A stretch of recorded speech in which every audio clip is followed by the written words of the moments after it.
Ora, a NOM é um acrónimo que significa Nova Ordem Mundial, que não é mais do que uma nova forma de impor, basicamente, um totalitarismo. Hum, a figura de proa, digamos assim, desta nova ordem mundial é, de facto, a Agenda 2030, que não é mais do que uma agenda globalista. Temos uns quantos interessados em impor este globalismo aos outros, e esta agenda globalista pretende a concretização de 17 objetivos. Objetivos estes que vão mexer direta e indiretamente na nossa forma de ser e de estar, na forma como vivemos a vida, até na nossa existência. Por isso é que convém, de facto, começarmos todos a ficar um pouco mais alerta sobre aquilo que realmente se passa no mundo e não aquilo que, especialmente os órgãos de comunicação social e alguns dirigentes políticos francamente adeptos desta agenda globalista, nos vão enfiando, passa a expressão, pela goela abaixo. Quem é que está, na realidade, por trás disto tudo? Há um conjunto de gente, sem dúvida nenhuma, é um conjunto de gente que é o enorme, mas que estou a mostrar-vos aqui algumas das principais caras de toda esta agenda globalista e deste conjunto que vocês estão aqui a ver, e mesmo que não o vejam aqui, eu divido em três classes distintas. A classe dos mestres, ou seja, os mestres, os mentores de toda esta agenda globalista. A classe dos lacaios, que correspondem aos indivíduos encarregues de implementar nos países as determinações desta agenda. E a classe das pessoas-chave, ou seja, pessoas que estão alocadas a organismos-chave e que torna mais fácil, assim, a implementação desta agenda globalista. Quem é quem? Comecemos por este, que é eventualmente o maior responsável de tudo isto, o indivíduo de nome Klaus Schwab, que é um engenheiro alemão, neste momento é patrão do Fórum Económico Mundial e que já desde os anos 70 que ele tinha esta ideia de implementar um plano desta natureza, um plano de literalmente controle das sociedades, baseado, entre outros aspectos, mas baseado num aspecto principal que é somos muitos. Já todos ouvimos esta ladainha do somos muitos. E de onde é que vem, maioritariamente, este aspecto do somos muitos? Vem de uma teoria com quase 300 anos, que foi estruturada, desenvolvida, inventada, se quiserem, por um indivíduo britânico, um economista britânico, de nome Thomas Malthus. Por isso é que esta teoria é também conhecida como a teoria malthusiana. Seguidamente, o Sr. Gates, que é o indivíduo que está metido em tudo e mais alguma coisa, quer como bolso e quer como beneficiário de algumas coisas sobre as quais já vos vou falar daqui a pouco, mas este Sr. Gates é francamente conhecido de toda a gente. Depois temos o Sr. George Soros, que é também um magnata, tal e qual como os anteriores, é dono da Open Society, que é na realidade uma holding à qual estão associadas várias associações, vários organismos, várias empresas, cada uma com tentáculos por várias áreas que são áreas de base nas sociedades, nomeadamente a área alimentar, a área energética, a área económica, a área da finança, etc. E ainda, para além de tudo isto, este senhor financia diretamente vários movimentos sociais que não são estranhos, nomeadamente os BLM, os Antifa, as ligas feministas, etc. etc. Podem olhar para ele como um benemérito, eu tenho dificuldade em percebê-lo como benemérito. Isto foi um indivíduo que, segundo consta, terá passado um mau bocado com os nazis, isto é um americano de origem húngara, mas efetivamente, para mim, da minha interpretação e na forma como eu vejo as coisas e todos os dados que eu tenho recolhido, especialmente nestes últimos 15 anos, levam-me à conclusão que todas estas estratégias de subsidiar isto, aquilo ou aquilo outro, especialmente os movimentos sociais, não são mais do que inteligentes formas de manter uma sociedade dividida. E todos sabemos que o dividir para reinar continua muito válido e cada vez mais. E cada vez mais também é assente com maior poder, eu quase direi um poder intransponível.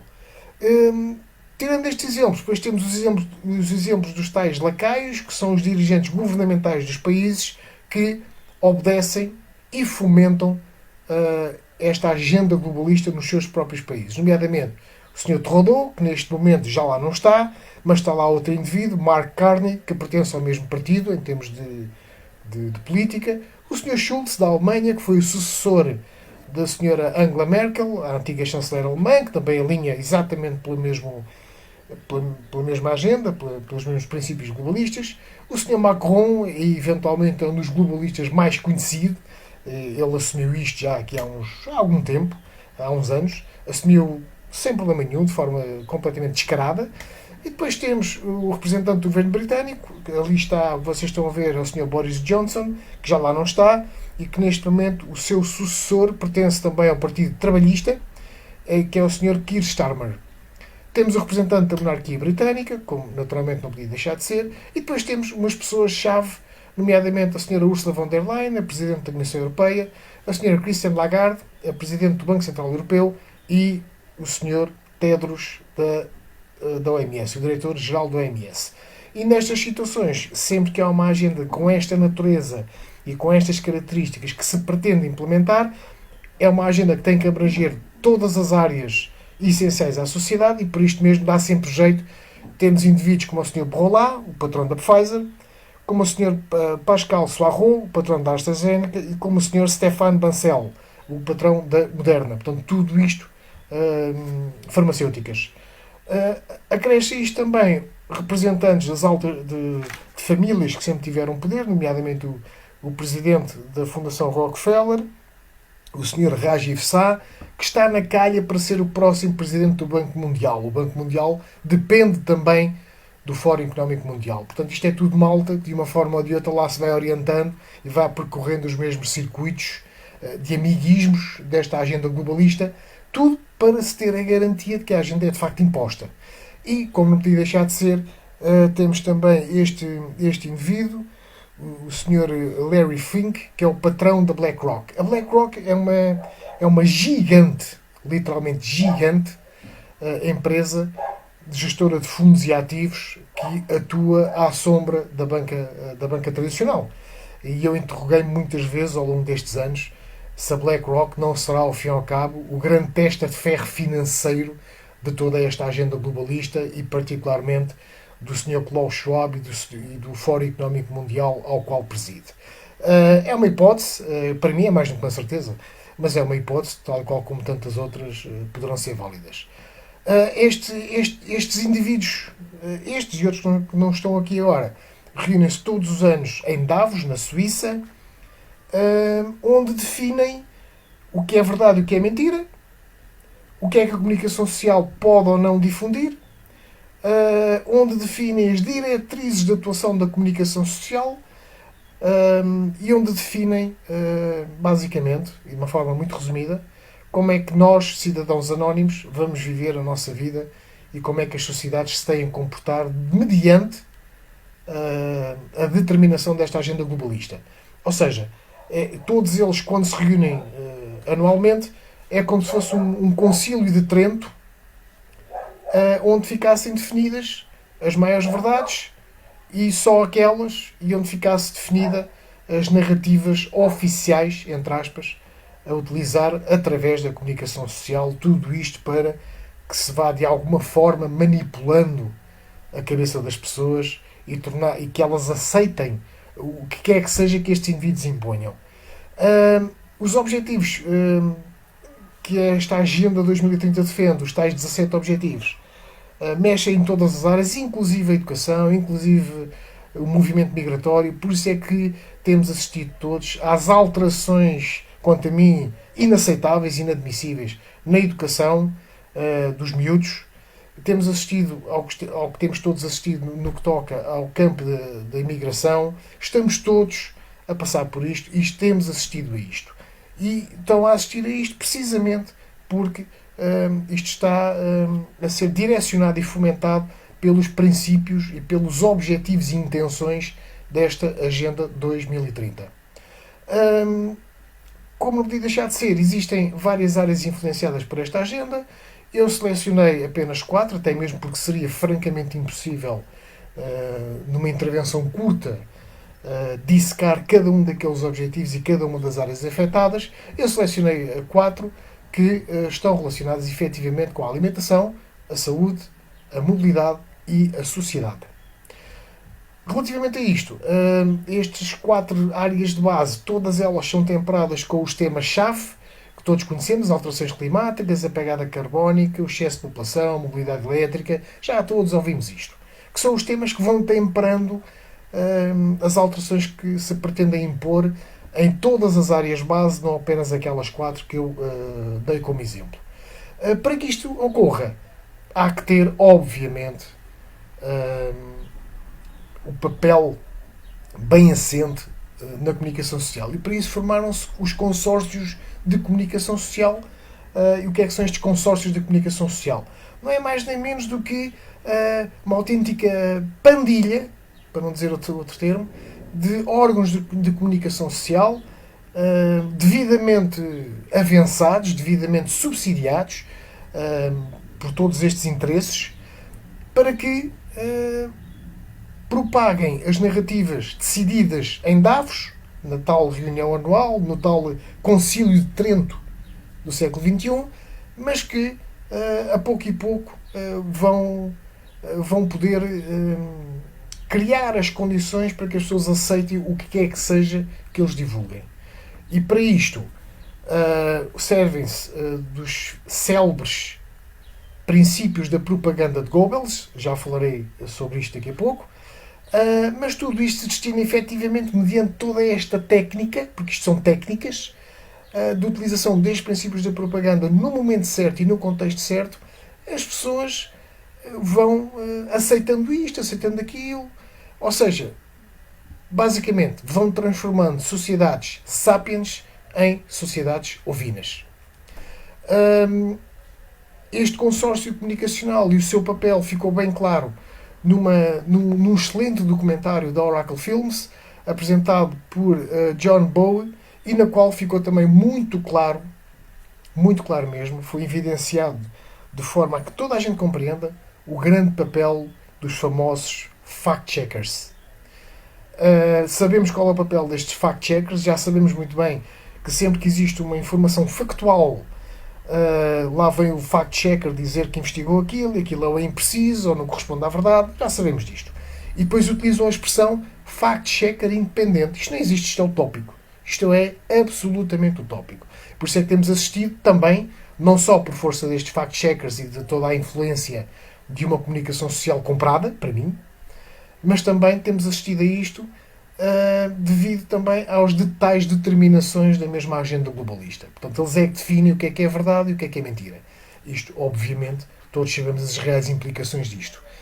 Eu considero que a censura fomentada e posta em prática por estas pessoas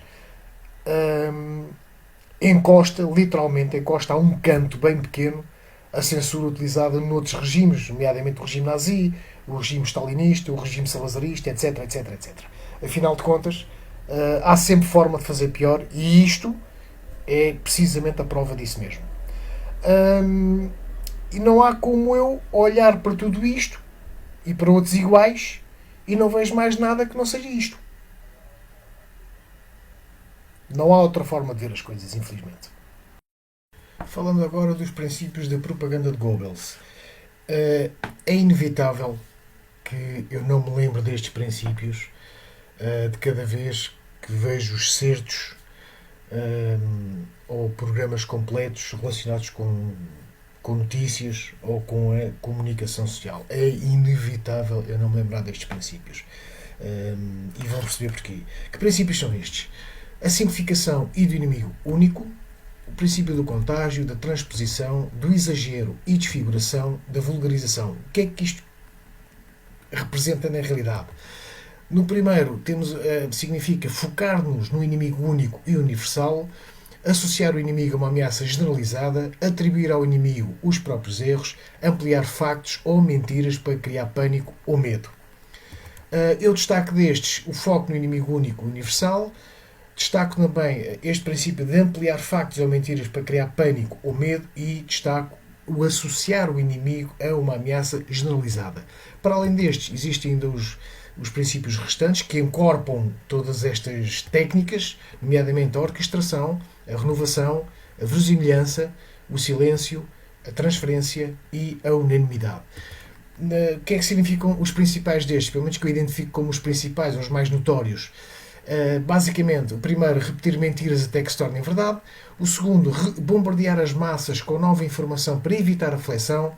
Difundir fontes para aumentar a credibilidade. Ocultar informação inconveniente. E, por último, o princípio da unanimidade, que se destina a criar uma ilusão de consenso. Destes destaco o primeiro, repetir mentiras até que se tornem verdade. O segundo, bombardear as massas com nova informação para evitar a reflexão. Destaco o silêncio, naturalmente, ocultar informação inconveniente e, naturalmente, terei sempre de destacar o último princípio, aliás, que compreende a criação de ilusão de consenso. É aqui que entram fundamentalmente os especialistas, pelo menos é assim que o identifico. Os especialistas, cada um arregimentado por cada canal ou por cada bloco noticioso, com uma missão já preparada, digamos. Mas qual é a ideia? A ideia é para que as pessoas que estejam a assistir tenham este pensamento. 10 especialistas a dizer a mesma coisa, isto tem que ser verdade. Não. Decididamente não é assim. E de certeza que à medida que eu fui demonstrando os princípios, de certeza que quem está a assistir agora a este vídeo lembrou-se automaticamente de vários exemplos, e eles são muitos, e especialmente o princípio da orquestração e da renovação, quando acompanhados pelo princípio da unanimidade, criam de facto as condições ideais para se transformar uma sociedade sapiens em uma sociedade ovina. É lamentável, é miserável, mas efetivamente parece que assim é. Naturalmente, nem toda a gente concorda com estes indivíduos do globalismo, com estes senhores de Davos, do Concílio de Trento. E isto, não se iludam, isto já nem é uma questão de esquerda nem de direita. Isto é uma questão de quem está para o globalista e quem está contra o globalismo. E tanto assim é que os líderes de vários países que não estão a favor do globalismo ou que nem sequer defendem essa agenda têm sido perseguidos sob uma justificativa pseudo-criminal, pseudo-judicial.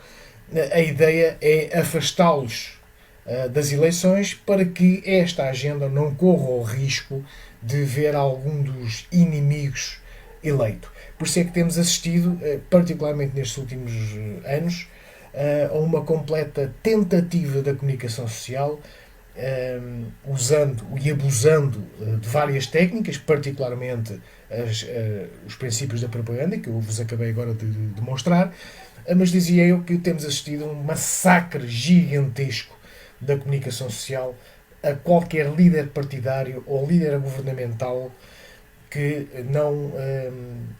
não alinhe com esta agenda maléfica. Não tenho reservas nenhumas em classificá-la como maléfica. E é de facto o que temos assistido, porque eles não se podem dar ao luxo de ter a mandar nos países pessoas que não alinhem com eles. E dizia-vos eu que há pouco que não é uma questão nem de esquerda nem de direita, não obstante, a maior parte desta malta que alinha com esta agenda está muito mais chegada à esquerda do que à direita. Eu lembro de uma exceção, o ex-primeiro-ministro britânico Boris Johnson, que pertencia ao Partido Conservador. Será uma exceção, eventualmente haverão outras, porque, como eu vos disse, isto já nem é questão nem de esquerda nem de direita. Isto é só isto que está aqui em jogo atualmente. Ou é globalismo ou não é globalismo. Ou concordas com eles ou não concordas com eles. Ponto. Não há assim muitas voltas a dar. É pena, de facto, que países que se intitulam como países democráticos tenham embarcado nesta perseguição das pessoas que não interessam, que está de facto a levar a limites nunca antes pensados. Eu tenho a impressão que nem sequer os regimes mais totalitários faziam este tipo de perseguição. E é fácil perceber quem é que alinha com a agenda. É muito fácil. É quem sai dos seus países de origem, no qual desempenhou cargos governamentais da nação, nomeadamente o Primeiro-Ministro, por exemplo, quem sai desses países e vai direitinho para um lugar na Comissão Europeia ou no Parlamento Europeu. É muito fácil perceber, não é de facto muito difícil. Há exceções, torno a frisar, há exceções, mas a exceção, por ser exceção, não é a maioria, por isso é que as coisas estão como estão, por isso é que temos assistido a várias transformações sociais e em áreas base, precisamente porque a maioria continua a concordar com o globalismo. É só isto. Relativamente ainda às áreas de base, no que toca à alimentação, eu não tenho tempo, não tenho hipótese agora de definir e de demonstrar o resultado de quase 15 anos, mais ano, menos ano, de investigação e da minha própria sensibilização para o que está realmente a acontecer. Não tenho forma de o fazer, mas cada um é livre de o fazer. Cada um é livre de investigar e essa é uma das grandes vantagens que temos hoje em dia. Nós podemos servir-nos da internet, não apenas para estar nas redes sociais a brincar, entre aspas, mas podemos de facto fazer esse trabalho. É um trabalho moroso, é um trabalho duro e árduo, é verdade, concordo, mas efetivamente promove com que nós tenhamos uma visão muito alargada do que é que realmente está a acontecer no mundo. Como eu estava a dizer, não tenho hipótese de pôr aqui o resultado deste trabalho de 15 anos, mas efetivamente vou tentar resumir isto de forma que, quando se chegar ao fim do vídeo, quem está a assistir tenha uma ideia muito clara do que está a acontecer. Relativamente à alimentação, o que é que está a acontecer? Já todos percebemos que há alterações, já todos percebemos que nos querem pôr a comer insetos, já todos percebemos que as vacas e os bovinos, de uma maneira geral, é o bicho a abater, entre aspas, no que toca ao consumo humano. Já percebemos isso tudo. Agora, falta perceber a outra parte. Como eu vos disse há pouco, não é sobre os princípios da propaganda. Infelizmente, não é só a comunicação social que os usa, não obstante ser ela o grande exemplo, a figura de proa, por motivos óbvios, mas todos estes interesses também servem do mesmo princípio. Eles não se importam de repetir mentiras até que estas mentiras sejam aceitas como verdade e, pior, como dogmas. No que toca à alimentação, vou dar-vos aqui umas pinceladas sobre o que é que está a passar. Não começa, mas pronto, foi uma sequência de toda esta agenda que já está a ser preparada, a união da Bayer com a Monsanto, ou seja, a empresa dos pesticidas e dos fármacos juntou-se à empresa dos organismos geneticamente modificados. E neste momento eu não tenho dúvidas nenhumas, pelo menos a minha certeza ronda quase os 100%, de que esta união destas empresas representa um gigantesco monopólio no qual está envolvido também este senhor. O senhor que eu vos apresentei, o indivíduo, que se chama Bill Gates, que entrou também ali em termos de finança, entre aspas, entrou também nesta negociata, não foi ele que a pagou, é certo, não foi ele que pagou esta união, não foi ele que pagou todo o resultado desta fusão, mas foi o suficiente para ele conseguir ser dono, neste momento, este senhor é dono, em termos de dono privado, digamos, que tem a maior área de terra arável nos Estados Unidos. Isto é um facto. Tirou, obviamente, vantagem desta união da Monsanto com a Bayer, é o maior monopólio, não há dúvida nenhuma, e segundo consta, está a fazer exatamente o mesmo na Europa, particularmente a Holanda, a França e a Alemanha. Esta informação não consegui confirmá-la com exatidão, mas atendendo ao trabalho deste indivíduo e àquilo que eu tenho andado a seguir nestes últimos anos, não me custa nada a acreditar. No que toca ao outro indivíduo, o Sr. Soros, isto que vocês estão a ver são as muitas empresas, organismos, instituições, associações diretamente geridas pela Open Society, que pertence a este indivíduo, ao Sr. Soros, nomeadamente os exemplos que eu vos dei há pouco, o Antifa, a Liga Feminista, os BLM, etc. E esta malta tem uma certa esperteza, não é à toa que chegam onde chegam, efetivamente. Esta gente vai-se servindo como são eles os patrões, são eles os patriarcas de tudo isto, ao fim e ao cabo, e eles vão-se servindo de cada uma destas iniciativas sociais para colocar estrategicamente em jogada consoante lhes seja conveniente. Portanto, ou há uma altura em que fartamos-nos a ouvir falar nos BLM, nos Antifa, nisto, naquilo, depois há outra altura que está tudo silencioso, não se passa nada. Porquê? Porque tudo isto não passa, ao fim e ao cabo, de peças que estas pessoas vão colocando no tabuleiro de xadrez consoante a estratégia que lhes agrada. Se lhes agrada naquele momento empolar o papel de alguma destas associações ou manifestações sociais, então eles fazem-no. Se por qualquer razão não lhes interessa ou não lhes é estrategicamente favorável, silenciam tudo isto e não se passa nada. Este indivíduo, o Sr. Soros, através destes muitos organismos que dependem da Open Society, também teve uma, uma coligação da USAID, que financiou também várias destas iniciativas. Contudo, agora com a mudança do governo nos Estados Unidos, esta mesma USAID deixou de financiar praticamente tudo, porque teve uma quebra acima de 83% nos seus fundos estatais, portanto, dinheiro do contribuinte. Foram estes indivíduos, a USAID, naturalmente em consonância também com muitas fundações e organismos geridas pela Open Society, que financiaram coisas como a transexualidade, por exemplo, que fomentaram alterações na educação das crianças, que já todos aqui temos vindo a assistir um pouco, já todos sabemos disto. Isto teve por base a USA também.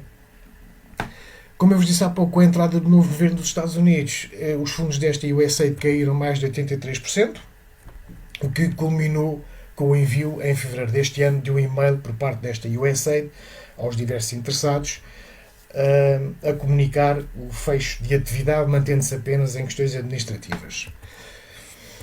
Na saúde, a saúde, deixem-me que vos diga que se há coisas com as quais nós todos deveríamos de facto preocupar-nos, a saúde é uma delas, por motivos óbvios. A saúde tem a representação mundial do Sr. Tedros, o inenarrável diretor da Organização Mundial de Saúde, como é sabido. Por um lado, custa-me a crer como é que o indivíduo deste, ou custa-me a aceitar, não me custa a compreender, isso eu compreendo, mas custa-me plenamente a aceitar como é que o indivíduo destes consegue chegar ao cargo de diretor-geral da OMS.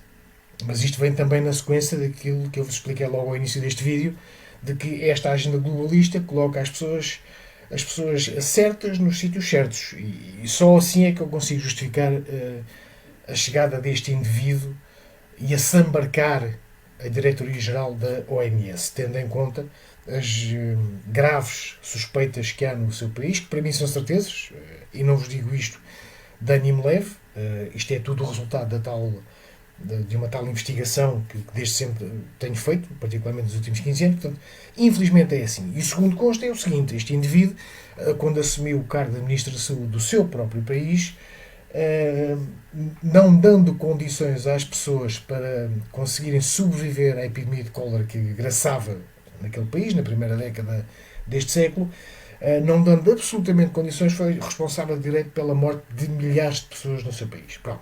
Isto passou em branco, nunca ninguém falou nisto, mas o facto é que já percebemos todos que, tal como eu vos disse, a comunicação social não é a única a usar e abusar dos tais princípios da propaganda, que ao fim e ao cabo não são apenas propaganda, são técnicas a impor nas sociedades. Em todo o caso, tenha eu feito isso ou não, a suspeita é muito mais forte do que uma simples suspeita. E isto é que é grave.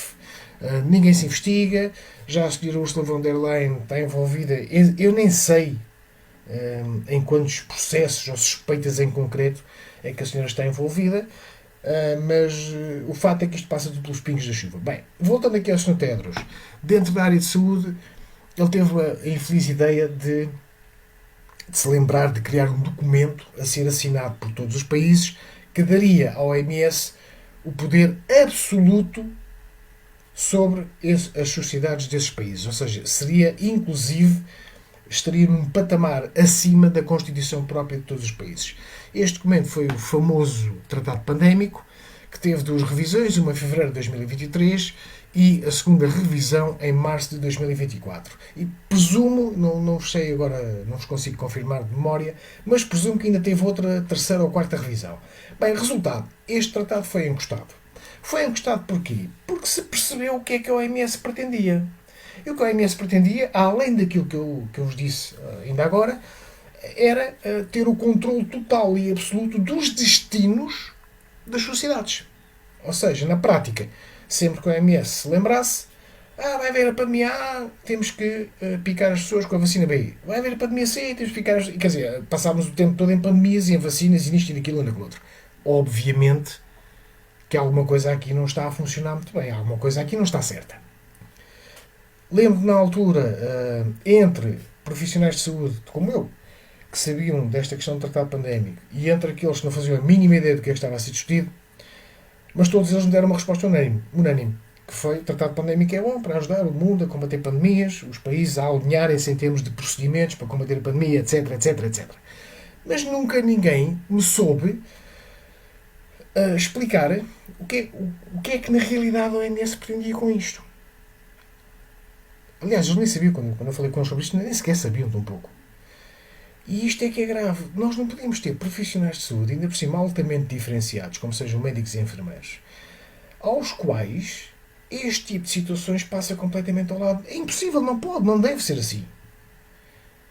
Bem, resultado. O facto, houve muita gente que apresentou obstáculos, inclusive cá, foi assinado inclusive cá uma petição contra este tratado. Eu assinei-a, naturalmente, porque há que perceber o que é que a OMS pretendia com um documento destes e quais eram as reais intenções. E como eu vos expliquei logo no início deste vídeo sobre a questão dos objetivos, aquilo é tudo muito bonito, muito cor-de-rosa, mas é só isso. E o que se passou com a OMS era isto. Houve gente que percebeu, houve várias oposição em vários países contra o referido tratado. Inclusive, houve uma delegação portuguesa que se deslocou a Bruxelas para fazer um pressing, um forcing para impedir a assinatura disto. Felizmente a coisa caiu, mas eles não devem ficar por aqui, que eles mais tarde ou mais cedo vão lembrar-se de outra coisa qualquer.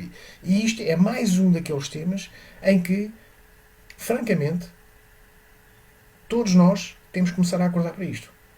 Porque não tínhamos a ideia, e muito menos a certeza, de que toda esta gente, o Sr. Gates, o Sr. Klaus Schwab, o Sr. Soros, o Sr. Tedros, a Sra. Ursula von der Leyen e tantos outros que participam neste concílio de Trento, que querem o nosso bem. Isto não é assim tão linear. Aliás, não é de todo linear.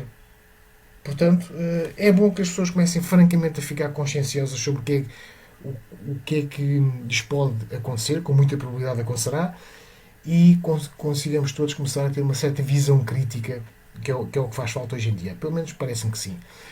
No meio disto tudo, tratados pandémicos e pandemias, etc., temos este indivíduo, o Sr. Gates, passa a vida a falar em preparar-nos para uma próxima pandemia, e a próxima pandemia vai ser mais mortal que a Covid, e o mundo deve preparar-se, etc. E a questão, só isto devia ser o suficiente para começar a levantar questões. Então, mas este indivíduo fala em pandemias como quem bebe um café, ou como quem bebe um copo com água. Só isto devia ser o suficiente para as pessoas começarem a acordar, porque uma pessoa que passa o tempo a dizer isto é uma pessoa que das duas uma, ou é tontinha, ou sabe muito bem o que está a dizer. E o saber muito bem não é porque ele seja algum tipo de Nostradamus e que tem uma capacidade supra-humana de prever as pandemias e os anos e o futuro e não sei o quê.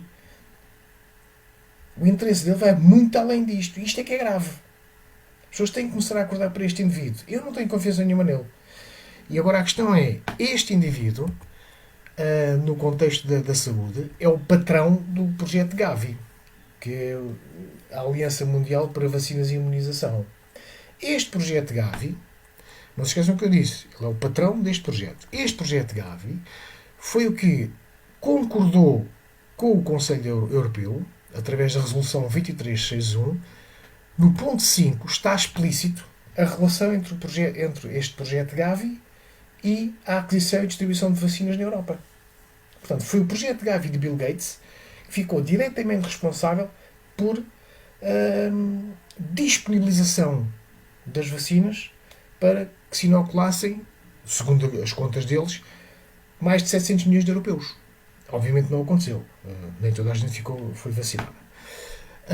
O que é que isto tem de mais? Primeiro, é um indivíduo que fala em pandemias com a mesma naturalidade com que bebe um copo de água. Só isso, para mim, já é suspeito. Mas, depois tem outra questão.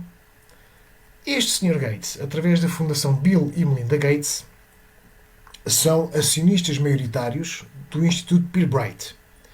O que é que isto tem de mais? O que tem de mais é o seguinte, eu não sei se tem de mais, tem de menos, mas é um facto. Este Instituto Pirbright solicitou uma patente em em novembro de 2018, que demonstrava sobre a qual incidia a manipulação de proteínas do coronavírus. Então vamos lá ver. Ok, o indivíduo que está constantemente a falar em pandemias e do risco de pandemia, não sei o quê, é o patrão do projeto Gavi, que faz o acordo com a Europa e com o resto do mundo, não foi só com a Europa, para a disponibilização de vacinas. Vacinas, cerca de 85% destas foram disponibilizadas e produzidas pela Pfizer, cujo patrão é o Sr. Bourla, que também faz parte da Conferência de Davos, onde está o Sr. Gates.